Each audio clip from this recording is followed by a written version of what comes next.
嗨，大家好，我是探评术。今天是2025年7月4号，这一期咱们继续胡聊胡适、胡指挥还有胡一进老师。今天胡适走势叫冲高回落，叫放量冲高回落啊，有一根上影线，情况不妙。今天三大指数涨跌不一，沪指一度涨超1%，逼近3500点，最终收涨0.32%，收在3472点。深成指跌0.25%，创业板指数跌0.36%。这个沪指涨，创业板和深成指数都跌，实际上大家就知道什么原因，那肯定就是沪指有那么一个板块在作妖，实际上就是银行板块、银行股还有券商股，也就是金融板块，他们在作妖。这个银行股好像又要再创新高，银行股再度走强，浦发银行等多股再创历史新高。我记得2年前吧，那浦发银行不是好多员工还在维权，怎么讨薪还讨什么奖金什么的？怎么浦发银行现在还创历史新高？你不服是不行的。券商板块好像跟稳定币有关系，很多券商准备在香港是拿金融牌照，也要搞稳定币，所以券商板块也往上一冲，所以这2下直接就让沪指感觉确实是牛市，就进入7月份以后连破3400，马上就达到3500这个高度，也是年内新高。但是金融消费者却高兴不起来啊，大部分股票恐怕还在3200点还没到呢，还有很多股票在创新低。今天沪深两市成交额是1.43万亿，比昨天放量1000多亿，所以这个形态上不太好看，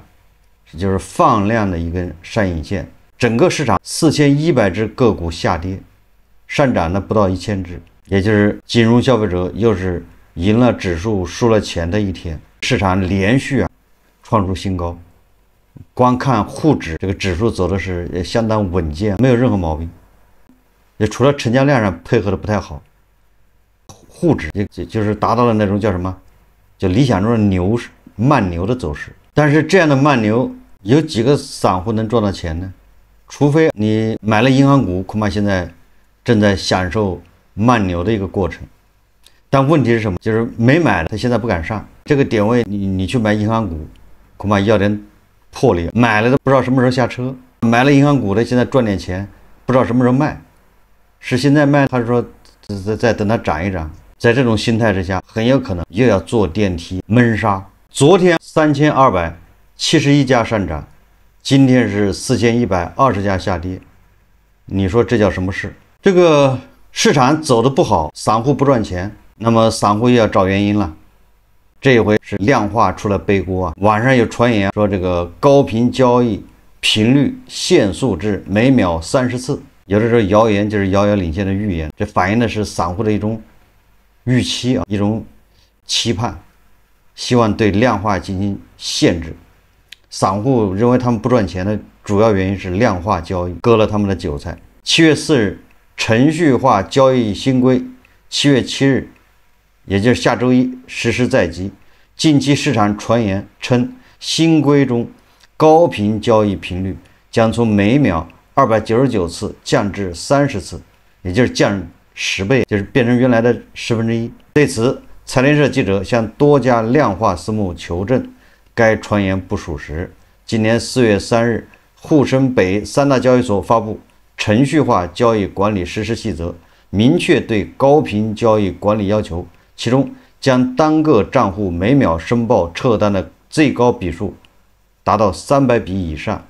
或单个账户单日申报撤单的最高笔数达到2万笔以上，认定为高频交易，纳入差异化监管安排，包括评外额外的报告要求，从严管理异常交易行为，实行差异化收费标准等。多家量化私募机构表示，现行监管标准未做调整，也就是散户盼着的对这些量化进行限制限制的更严，显然要落空。这些散户他到死都不明白，他赚不到钱的原因不是这些量化，也不是这些什么交易制度、交易规则，不赚钱的原因还是上市公司上市就是为了圈钱，他上市以后圈到钱以后，他不能为股民带来回报，造成这个市场变成一个零和博弈。如果这些上市公司拿了散户的钱之后，他能赚来更多的钱，回馈这个市场，这是根本，显然达不到。现在指数到了3500点，显得像是在做头部。过几天这个指数一下跌，这散户又得出来惨叫，要求这个实行 T+0，又要求改规则，仿佛改了规则，散户就能赚钱。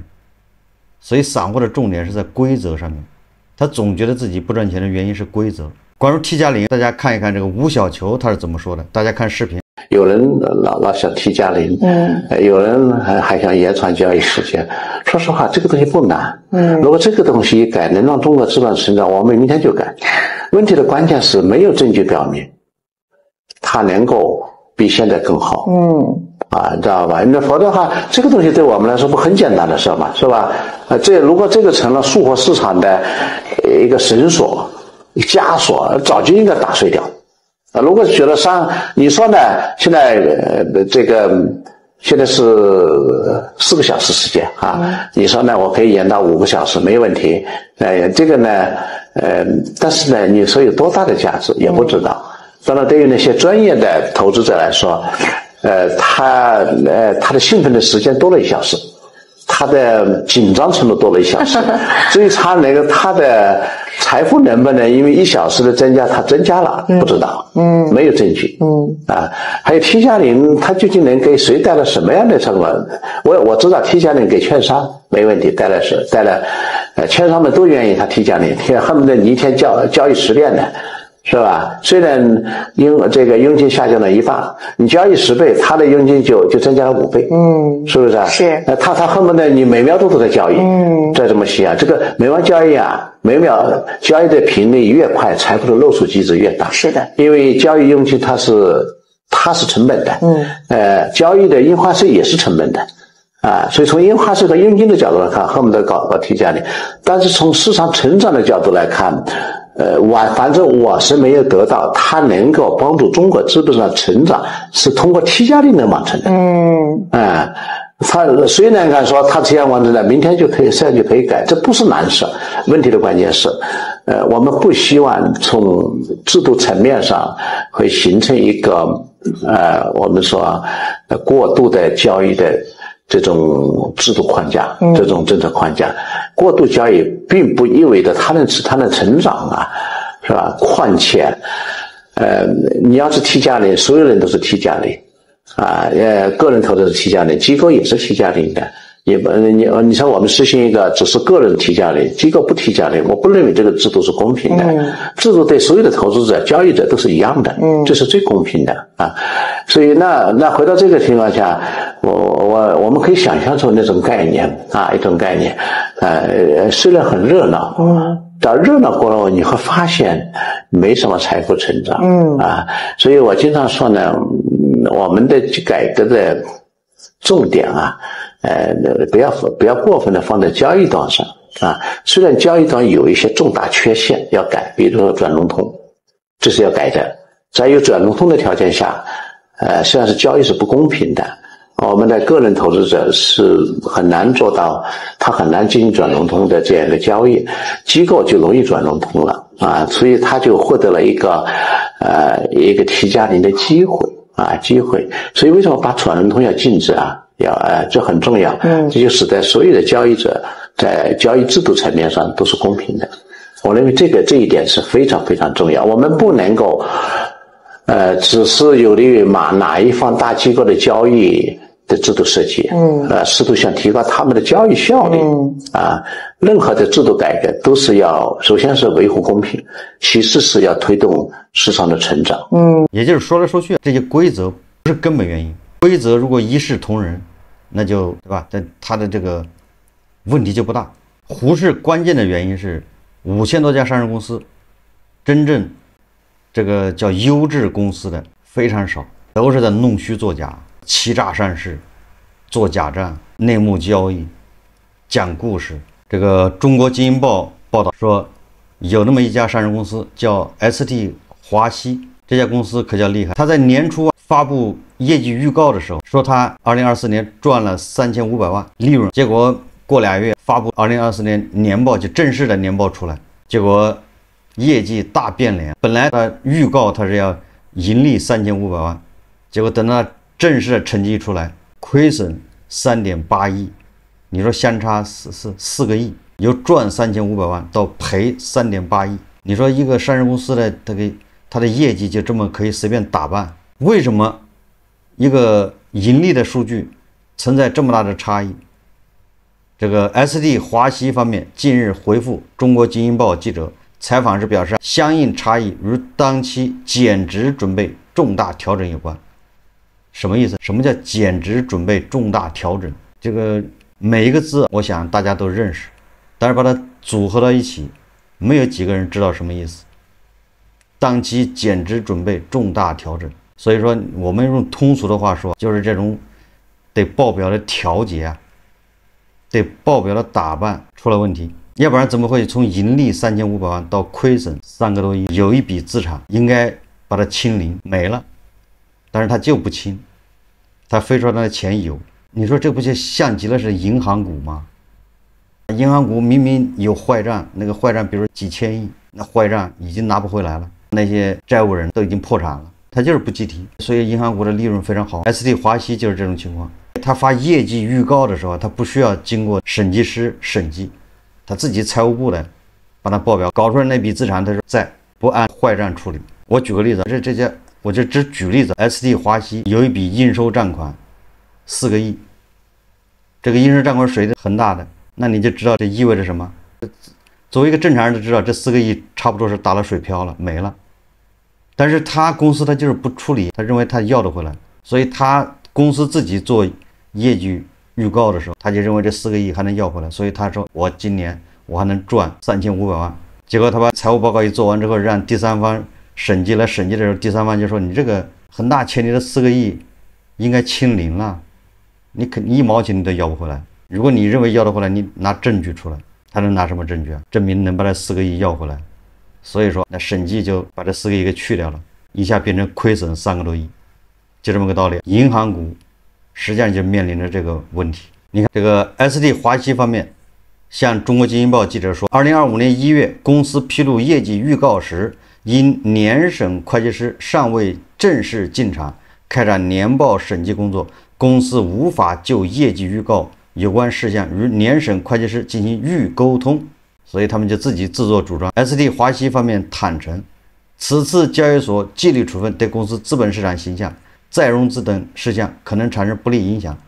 深交所对 ST 华西进行公开谴责。当然了，我们对弄虚作假这个好像是见怪不怪，有的时候成为我们的一种习惯，就是感觉好像事情原本就应该如此，但是在我们看来是正常的，尤其在中国很多事情都在这么运作，见怪不怪，但是实际上它是错误的，只不过咱们容错能力，咱们包容心强得多。但是人家欧洲人可就不惯着你，你把这个弄虚作假这一套啊搬到欧洲去，直接就罚死你。最近西卖中国小商品的服装的，在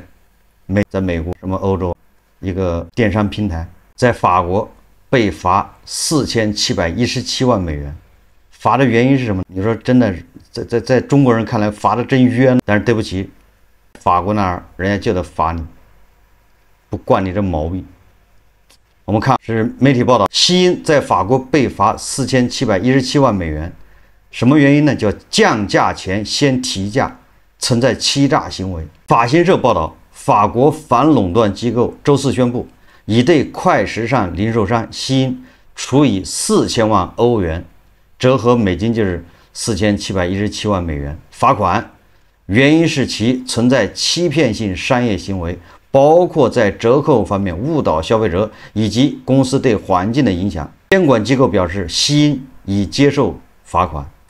面带微笑，痛痛快快的把罚款交了。人法国坚决不惯这臭毛病啊！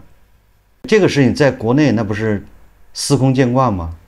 你哪个平台大促什么618、双11？不都是先涨价再打折吗？这个有什么好大惊小怪的呢？我们早就习惯了。但是你把在中国习惯的事情你搬到欧洲去啊，你就等着罚款。法国周四宣布，在竞争调查后，对电子商务巨头西因处以创纪录的4000万欧元的罚款，理由是其欺骗性商业行为，称其在价格交易和环境影响方面误导了消费者。法国竞争和反欺诈机构表示，调查发现西因在降价方面对消费者采取了欺骗性的商业行为。罚款在巴黎检察官办公室的批准下做出的。这个竞争办公室表示，经过近1年的调查发现，该公司在降低某些价格之前先提高这些价格。这家零售商已接受了罚款。这个竞争办公室表示，这些大幅折扣和持续促销的做法让消费者觉得他们得到了很大的优惠。调查的广告折扣中有 11% 实际上是价格上涨。在 57% 的案例中，西因所宣传的促销活动实际上没有降价，而在 19% 的案例中，降价幅度没有宣布的那么大。西因在给法新社的一份声明中表示，自去年3月获悉竞争机构展开调查以来，该公司已在2个月内毫不拖延地采取了必要的纠正措施。挨打要立正，在国内弄虚作假，跑到海外还弄虚作假，这个像极了指数。那指数不就是在弄虚作假吗？先涨价再降价，这个不要说这些电商平台，还普通的商家。我记得5月份广州那边银行是不是先把这个韭菜的按揭贷款给提高了，是0.1个点，就10个基点。过几天宣布按揭贷款下调，或者对韭菜来说先涨后面下调，啥也没动，啥也没变，这就叫堂而皇之。我们再看看胡锡进老师，这个胡锡进老师现在也是热衷于吃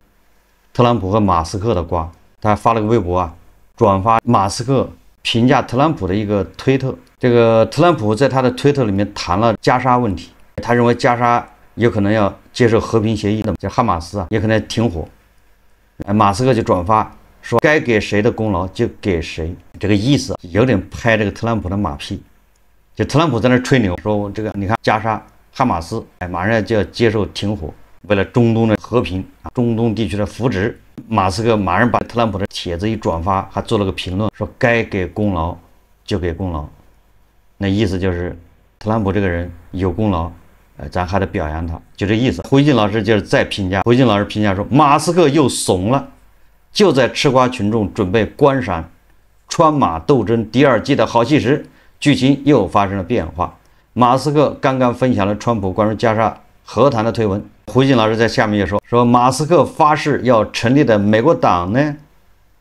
看他前天急吼吼拔剑的样子，以为都是真的了。看来美国官斗还很有套路和特色。胡锡进老师把自己打扮成一个小可爱，打扮成一个大宝贝啊！这胡锡进老师到现在，特朗普和马斯克之间的斗争，他到现在还没整明白，还在被他俩人牵着鼻子走。我在马斯克掏钱帮助特朗普竞选的时候，尤其是他去年特朗普宣布获胜，在海湖庄园举办盛大的庆祝宴会的时候，我就说马斯克跟特朗普肯定要翻脸。这理由非常多，我觉得最核心的理由就是马斯克他是得益于全球化，而特朗普他跟他的那些红脖子铁锈区的人，那是反对全球化。马斯克是得益于美国要搞新能源汽车，搞这个绿色环保，而这个红脖子铁锈区的人对这些高科技对这什么环保不感兴趣，他们希望也多一些蹬缝纫机的机会，拧螺丝。当然了，你现在真让他拧螺丝他也不愿意拧，但是他梦想着这些制造业能回美国。这些实际上跟马斯克那都是这是根本的冲突，这是没有办法调和啊。这种冲突有你没有我，有我没有你，那你说这种冲突你怎么可能尿到一起去？不是说谁让一步的事，你说是吧？特朗普让一步，马斯克让一步，不存在让一步。这个马斯克为什么现在又极力反对大漂亮法案？这个大漂亮法案现在通过了，这个大漂亮法案里面有关键的一条，就是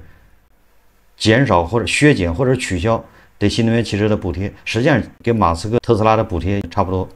没了，这是马斯克翻脸的主要原因。但是他会说其他的，对不对？他说补贴我不在乎，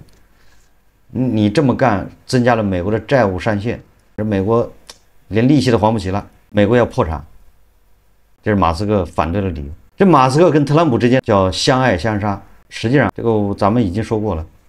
在特朗普下台之前，他们是不会真的往死里整，真的鱼死网破。因为马斯克虽然是资本家，虽然是首富，但是你那个钱在特朗普的权力面前还是不保险的。特朗普就出一两个政策，或者说几句话，那你马斯克的身价就缩水一半，还要缩水。如果再说两句，你的企业也可能要破产。马斯克虽然是全球首富啊，他首富主要体现在这股权这些对上市公司对资本市场市值这一块东西，很容易就被权力给他打压。马斯克的命门还真是掌握在特朗普手上，所以马斯克会一次又一次的向特朗普挑战，但是他绝对不会过底线，所以他会翻脸，他会骂特朗普，但是他知道适可而止，他也就是发泄一下脾气，他也就是想在美国啊树一个人设，就让美国人知道我跟特朗普现在不是一条路上的。真正翻脸到什么时候？要到特朗普要下台，那个时候你就看马斯克是怎么天天这个辱骂特朗普，怎么去逗特朗普，每天要公布这个内幕，把知道的好多内幕都抖露出来，爆料、爆黑料。所以在这个之前，马斯克跟特朗普之间肯定是分分合合，合合分分。所以胡锡进老师老盼着马斯克，对吧？对特朗普下狠手，